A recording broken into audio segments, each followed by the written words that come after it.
बंद घरों में रेकी कर ताला तोड़कर चोरी करने वाले 3 शातिर चोरों को पुलिस ने गिरफ्तार किया। चोरों के कब्जे से पुलिस ने भारी मात्रा में सोने चांदी के आभूषण बरामद किए। दिन में ताला लगे घरों को किया करते थे देखी और रात के अंधेरे का फायदा उठाकर ताला तोड़कर घरों में चोरी की वारदात को किया करते थे अंजाम। आपको बता दें, सहारनपुर थाना सदर बाजार पुलिस ने अंतर्राज्यीय चोर गैंग गिरोह के 3 शातिर सदस्यों को गिरफ्तार किया। शातिर चोर गैंग के सदस्य रेकी कर घरों में चोरी की वारदात को अंजाम देते थे, जिनके कब्जे से पुलिस ने भारी मात्रा में सोने चांदी के आभूषण बरामद किए, जिसकी अनुमानित कीमत करीब 20 से 25 लाख रुपए बताई जा रही है। पकड़े गए शातिर अभियुक्तों पर मध्य प्रदेश सहित अन्य जनपदों में करीब 50 से ज्यादा मुकदमे दर्ज हैं। दिसंबर 2024 को खलासी लाइन में एक घर था, उसके वादी के द्वारा सूचना दी गई थी कि दोपहर में 12 से 3 बजे के बीच में जैसे ही वो और उसकी वाइफ वहां से घर को खाली छोड़ के गई थी, तभी उनके घर में चोरी हुई। कम से कम 3 से 4 ताले जो लगे हुए थे घर पे, वो सभी तोड़ के ताले समेत उनका सामान भी जिसमें कुछ नकदी और ज्वेलरी थी वो वहां से चोरी कर ली गई थी।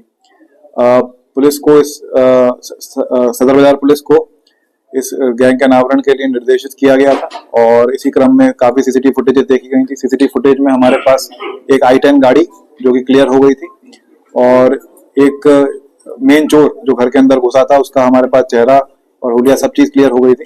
उसी गाड़ी को हमने ट्रैक करते करते कम से कम 70 से 80 सीसीटीवी कैमरे गए और देखा गया कि चोरी करने के बाद ये लोग यमुनानगर गए थे और चोरी करने से पहले ये करीब देवबंद के बाद बड़गांव और पूरा ही शहर देखते हुए इन्होंने जहां पे घटना की है, इन्होंने जिस घर पर वहां पर पहुंचे।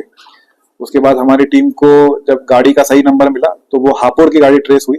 हापुड़ में जब ये हमारी टीम वहां पे बैठी, इन्होंने ऑब्जर्व किया तो काफी हद तक ये क्लियर हो चुके थे कि चोर कौन है। उसके बाद से अभी दोबारा चोरी करने की फिराक में सहारनपुर आए थे, तो गाड़ी समेत इन तीनों चोरों को हिरासत में ले गए। इनके पास से जो सामान हमारे पास 2 चोरियों में गया था सहारनपुर की, वो पूरा का पूरा काफी हद तक बरामद कर लिया गया है, जिसमें कुछ नकदी और ज्वेलरी है वो पूरी बरामद कर ली गई है। इसमें सबसे इम्पोर्टेंट ये है कि इसमें एक चोर जो मेन है शैलेंद्र विश्वकर्मा, जब उससे पूछताछ की गई तो पता चला उस पर करीब 40 से 50 मुकदमे हैं और इंडिया के अलग अलग स्टेट्स में है। महाराष्ट्र से भी जेल गया है और एमपी का रहने वाला सीहोर जिले का, वहां से भी जेल गया है। उत्तराखंड में भी एसटीएफ इसको ढूंढ रही थी। उत्तराखंड में भी करीब इसने पिछले 2-3 महीनों में 4 से 5 बड़ी बड़ी चोरियां करी हैं। प्रयागराज में भी हमने पता किया है कि वहां भी कुछ इस तरह का हमारे पास क्लू है कि प्रयागराज से भी चोरी करके आया है। तो इस तरह से पूरे इंडिया में ही चोरी कर रहा था। आशु जो इसमें है वो मेन गाड़ी का जो ड्राइवर है, जो उसके साथ i10 गाड़ी में रहता था और जो इसके अलग अलग जगह लेके जाता था वो था।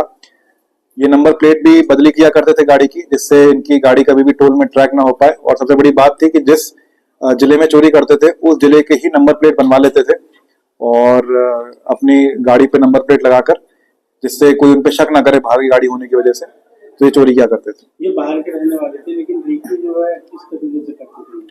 जी, जो शैलेंद्र विश्वकर्मा है बहुत ही प्रोफेशनल चोर है। ये सिर्फ और सिर्फ दिन में देखते थे कि कौन से घर हैं जो खाली है, जिनमें ताले लगे हुए हैं और 2 से 3 घंटे जिसके मालिक वहां पर ना रहते हों, और रैकी करने की जरूरत नहीं पड़ती थी इनको। बड़ी मुश्किल से 15 से 20 मिनट इनको लगते थे चोरी का पूरी घटना को अंजाम देने में, और इस तरह हमारे यहाँ भी इन्होंने चोरी करी थी। सर, गैंग किस तरह इन्होंने बनाया, कहाँ कहाँ ये लोग मिले हैं और किस प्रकार से आगे के लिए क्या और भी लोग इसमें है गैंग में? क्या इस गैंग में एक सरफराज है, सरफराज और शैलेंद्र विश्वकर्मा, ये साथ में महाराष्ट्र जेल में रहे हैं और वहीं पे इनकी मुलाकात हुई। जो सरफराज है वो हापुड़ का रहने वाला है और सरफराज ने ही इनको शैलेंद्र को आशु से इंट्रोड्यूस करवाया था। तो इस तरह से इनका पूरा गैंग बना हुआ है। सर, जो माल बरामद हुआ है इसकी कीमत कितनी है?